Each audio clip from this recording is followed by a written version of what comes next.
Bonsoir Lille Maurice, bonsoir chers téléspectateurs. Ségadé 2024, première édition, à la mémoire de feu Serge Lebras et Zodi. Nous faisons une table ronde pour nous partager, pour nous découvrir, pour nous enseigner, pour nous apprendre man Mauricien. Et autour de cette table-là, nous avons un invité qui est spécial qui peut permettre de nous vivre ce Ségadé première édition. Et nous prenons comme invité Kimberly Oxide, membre du Creole Speaking Union et aussi doctorante à l'Université de Maurice. À ses côtés, nous avons Madame Claudie Rico, MSK, musicologue et aussi directrice du Conservatoire François Mitterrand. Il y a aussi Vanessa Mengapen, elle est chercheure au National Heritage Fund et aussi experte l'UNESCO en patrimoine immatériel. Et bien sûr, pas des moindres, Stéphane Kangou, directeur du Centre Nelson Mandela pour la culture africaine. Merci et bienvenue à tous pour cette table ronde-là. Bonsoir, Niki. Bonsoir à Bonsoir. tous. Alors, moi, tout le monde, vers toi, Stéphane Kangou, nous pose les bases quand nous connaissons Sega, un petit peu, nous faisons un petit retour, l'histoire du Sega. Alors, définitivement, le Ségal il prend son essence dans une période bien sombre de l'histoire, la période de l'esclavage. Partout dans le monde, que Fidina, l'esclavage, l'oppression, il Fidina une forme de résistance. Résistance physique, qui nous appelle marronnage, mais aussi résistance culturelle.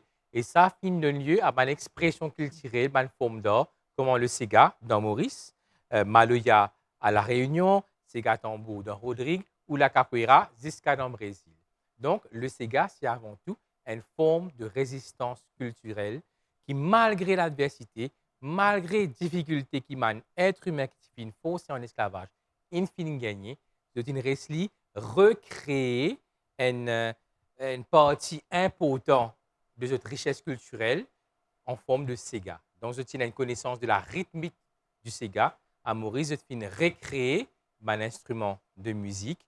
Et ça, fin donne ce qui nous connaît comme étant le Sega typique. Donc, le Sega typique est avant tout un héritage qui nous fait gagner de cette période de l'esclavage. Donc, l'esclave pas seulement une victime, comme souvent nous fait entendre, mais aussi un agent, un résistant, un combattant de la liberté.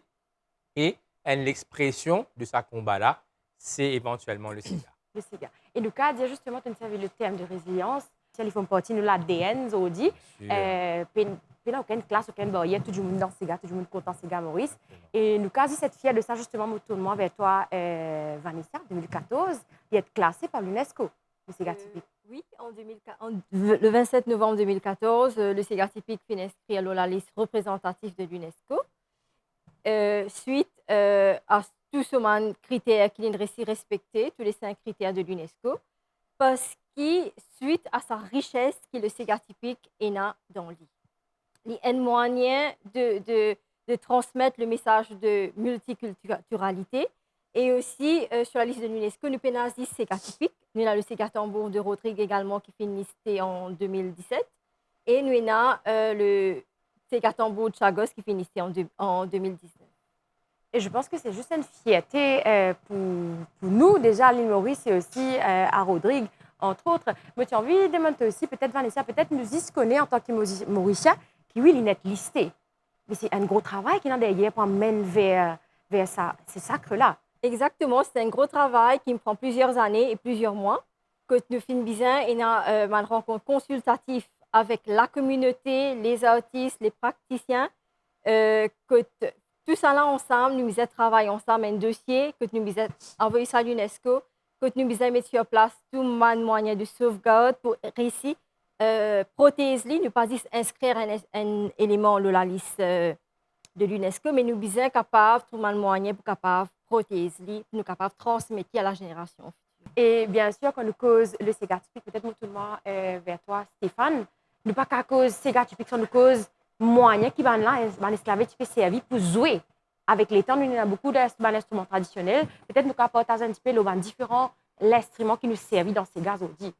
Alors, l'histoire, bon, il commence par ce qu'il fait d'écrire. Et l'histoire du Ségal, il commençait, il est écrit à partir des années 1770 par Bernadette Saint-Pierre, qui décrit un petit peu comme un voyageur, ce qu'il peut trouver à Maurice durant justement ce voyage. Et qu'il trouve une danse, une femme qui peut danser, mais il trouve aussi un instrument de musique. Bon, il cause beaucoup d'instruments de musique africaine, mais le Sega typique, sous sa forme qui finit inscrire au niveau de l'UNESCO, il reconnaît surtout de par l'ingéniosité de man esclavé qui, avec une connaissance de la rythmique, comme moi je mentionné, Josephine arrive à recréer l'instrument qui donne sa son là.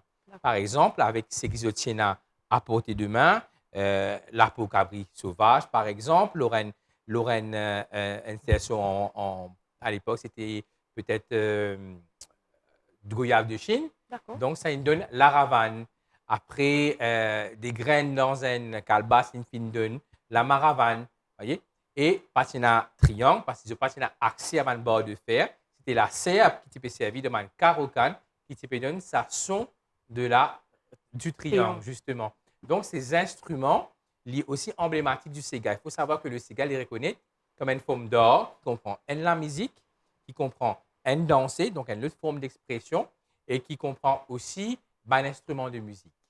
Donc, tout ça, ça forme vraiment le Sega typique. Nous reconnaître derrière la contribution de man esclavé, mais aussi la contribution de man pratiquant qui, au fil des années, vient transmettre sa connaissance de génération en génération, pas seulement de la musique, mais aussi de la fabrication des instruments traditionnels.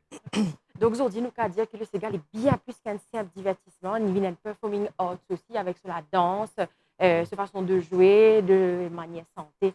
Le Sega a un effet catalyseur, c'est-à-dire on éteint le Sega et on a envie de bouger. Il provoque l'émotion chez la personne. Donc, il éveille un souvenir aussi. Donc, le Sega vraiment universel. Et là, moi, tout le monde vers vous, Madame Claudie Rico. Alors, justement, nous partons un petit peu à là, une transcription Sega. Quand ça arrivé, comment ça a démarré aussi? Sega, nous connaissons comme une tradition orale. Mais en fait, quand nous fouillons un petit peu dans mon archive, dans ma recherche, nous trouvons qu'il y a une trace écrite qui remonte à plus de 200 ans. C'est qui est dans 2-3 Sega, nous sommes capables d'identifier qu'il y a plus de 200 ans. C'est assez rare et assez extraordinaire pour une tradition orale. Nous connaissons qu'en Fréciné, tu peux faire un voyage autour du monde en 1817-1820 et il transcrit 5 l'air, 5 mélodies qui probablement étaient très populaires à l'époque. Et donc, c'est un l'air qu'il identifiait comme un air malgache ou Mozambique. Et là-dedans, il y en a un qui s'appelle Karilalo, qui est un vieux du monde encore, je connais. Et il est intéressant parce qu'il date de 1817, il peut transcrire, ça veut dire qu'il était déjà populaire pour lui, en tout cas.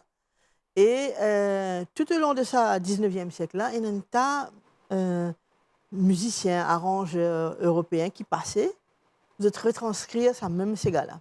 Nous avons plusieurs transcriptions qui peuvent montrer que Sega-là peut évoluer, mais en même temps, ça peut avoir une manière pour transcrire en écrit une tradition qui n'est pas une tradition. C'est venu avec une formation européenne. Et ça peut essayer de transcrire un son, un rythme qui ne pas trop connaît. Donc, il est très intéressant qu'il nous trouve une variante dans chaque transcription. Mais surtout, il est intéressant de trouver qui ça voyage, ça, ces gars-là, faire. Parce que nous retrouvons très souvent, surtout vers la fin du 19e siècle, nous retrouvons dans une quadrille. Ça veut dire que tu remplaces un mouvement quadrille, souvent le dernier mouvement final, tu remplaces par une Sega. D'accord. Et très souvent, c'était Karilalo. Et ce phénomène-là, nous trouvons à Maurice, mais nous retrouvons aussi dans La Réunion. Le même Sega. Donc, c'est dire la popularité de ça, Sega-là. Et en même temps, mon rebondit un petit peu, c'est que Stéphane, tu peux dire avant, c'est-à-dire que malgré toutes les difficultés, en 1817, ça Bandimoun a réussi certaines affaires qui attirent l'attention de Bandimoun. Je n'ai assisé, je n'ai transcrit, ça n'a pas dû être facile pour se transcrire tout de suite. Donc, et en même temps, ces gars-là racontent une affaire qui est intéressante. Il paraît humoristique dans le texte, mais en même temps, il y a une façon de montrer que vous êtes capable, au-delà de cette peine, au-delà de ces difficultés de vivre, de réussir à gagner un sens de l'humour et rire de certaines choses. Donc, de ce point de vue-là, il est intéressant. Et ce qui est intéressant, c'est qu'il n'y a pas longtemps, on recevait une partition, une personne qui, en 2014, un étranger qui passe Maurice, il entend ça, ces gars-là. Lui aussi, il fait un arrangement, ça coule pour 5 saxophones. Donc, il y a une affaire qui peut continuer. Donc, on tire vivant surtout. Oui. Donc, c'est, pour moi, du point de vue une tradition orale, de pouvoir remonter aussi loin, il est intéressant. Et puis, nous avons aussi pas mal de partitions vers la fin, toujours du 19e, par le compositeur mauricien comme Jules Toumain, de tout qui reste dans pour lui. Et je t'écris un morceau de salon, une danse qui est populaire, qui joue au piano. Et très souvent, je t'y prends les créoles, les qui existaient. Donc là aussi, ça a montré sa capacité, sa forme de ces gars-là. Il résistait, il est là, il est présent et nous trouve dans ma partition.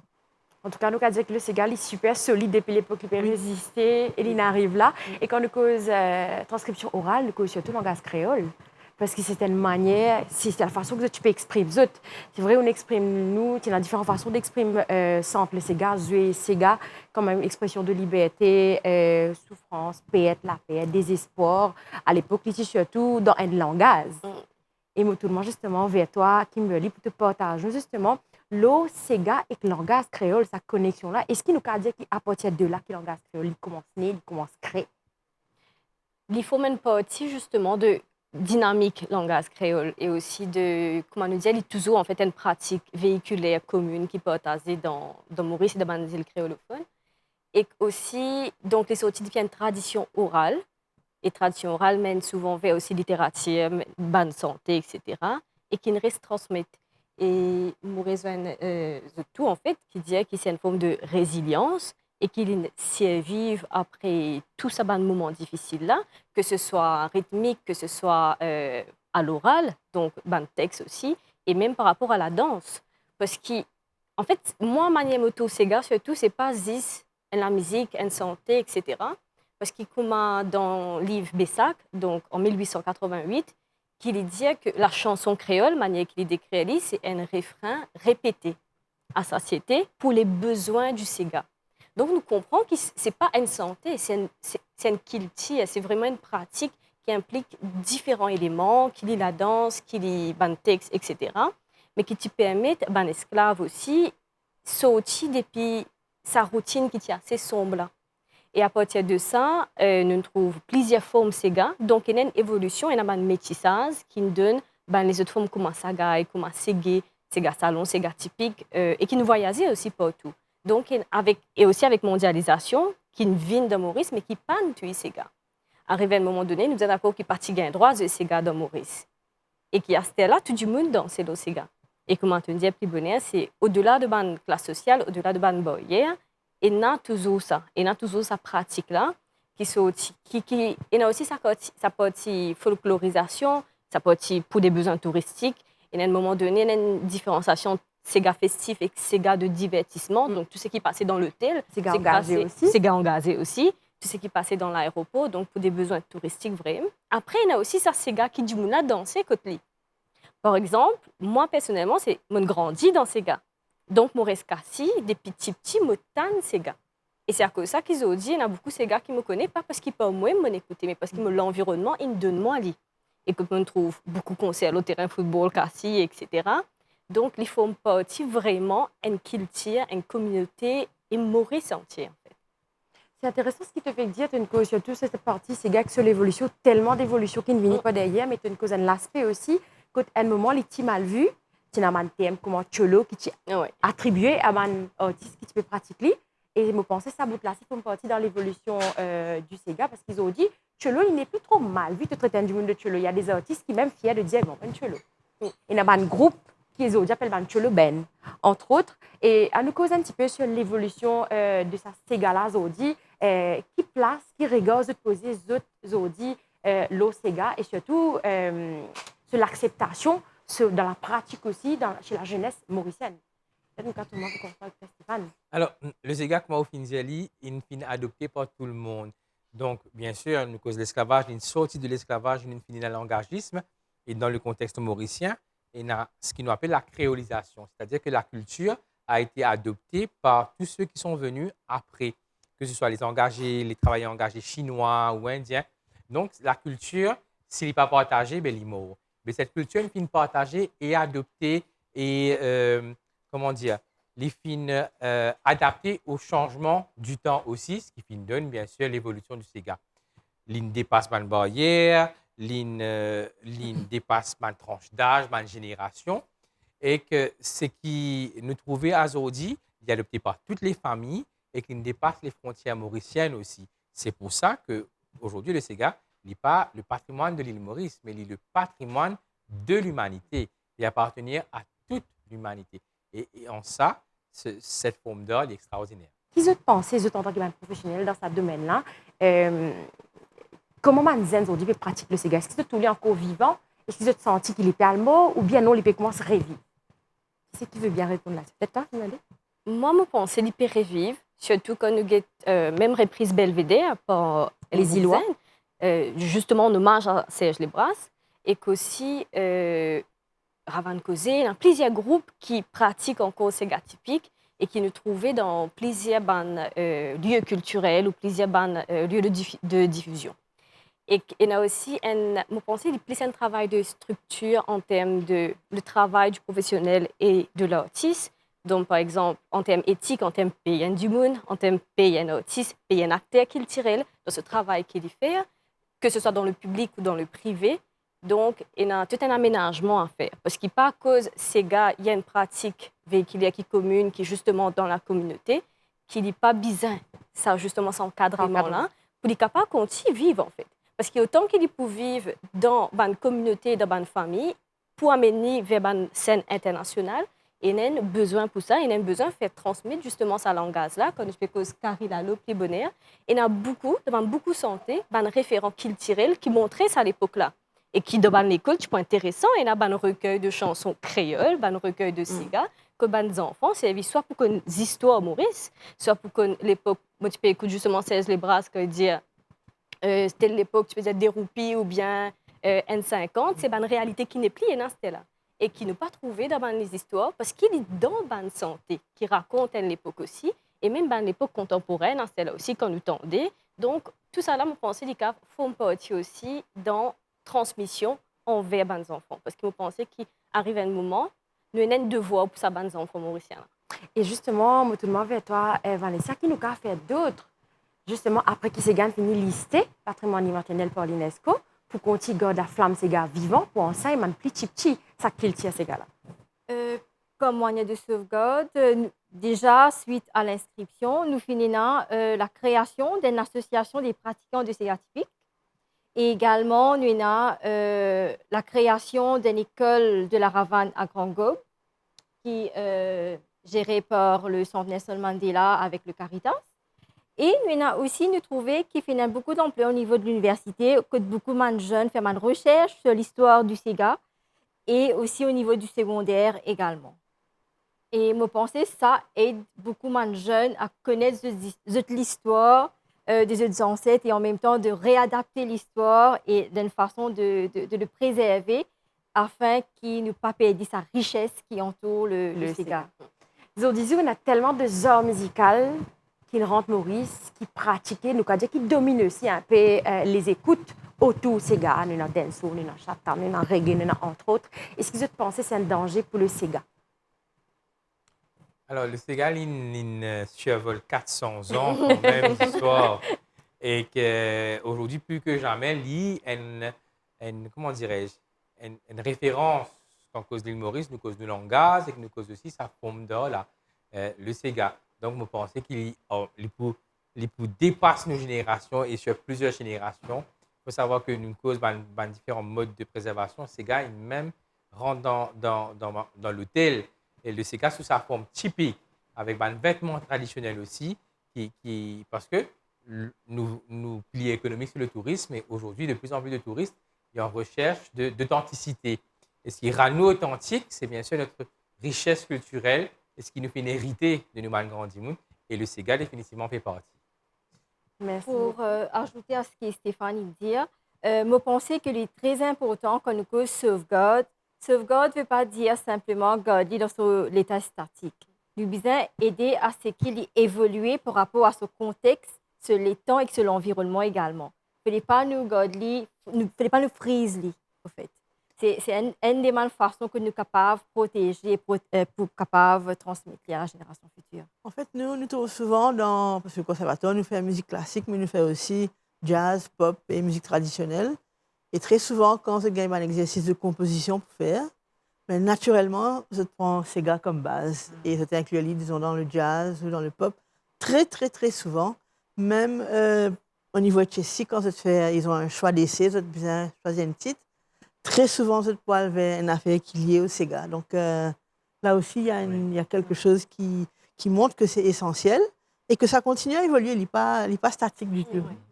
Donc, du coup, peu importe tout genre musical qu'il y en a autour, le Sega, il reste toujours présent, il reste toujours vivant et ça va toujours comme si je passais tout ça là. Alors, merci, nous pouvons arriver à la fin de sa table ronde dans le cadre Sega Day 2024. Je demande tout un mot de la fin, je te demande vers toi en premier, Kimberly, un mot de la fin, bien sûr, et surtout un message pour nos téléspectateurs, pour nos Mauriciens, pour nos artistes qui ont coupé pratique le Sega aujourd'hui dans le cadre de sa première édition Sega Day là.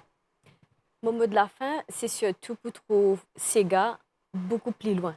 Donc, essayer, et moi, que c'est en tant qu'il langage créole aussi, donc, trouver qui est un élément qui nous est capable de retenir, qui nous apprend quand nous écoutons un Sega.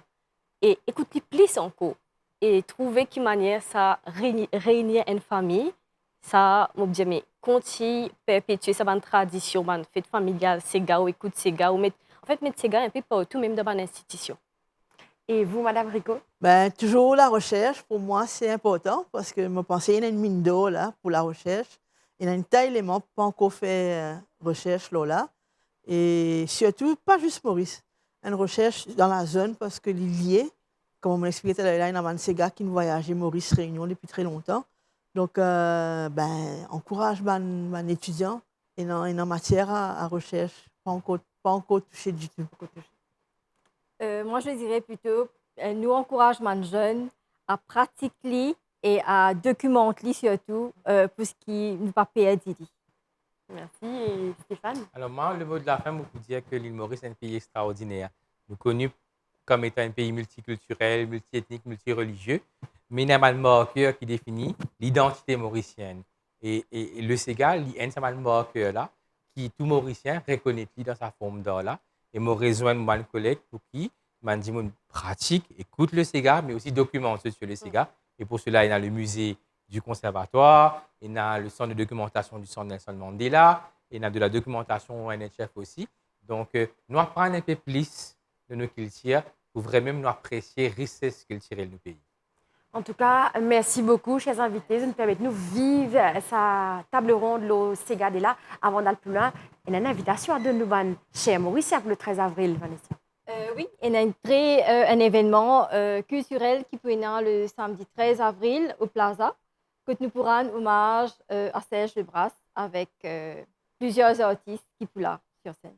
Super, merci beaucoup Stéphane, merci Vanessa, merci Madame Claudie Rico et merci à toi Kimberly. Ben, maintenant, juste pour dire vive le Sega, bon Sega Day et bien sûr c'était aussi à la fois ce soir un hommage à Serge Lebrasse. Belle soirée à vous tous.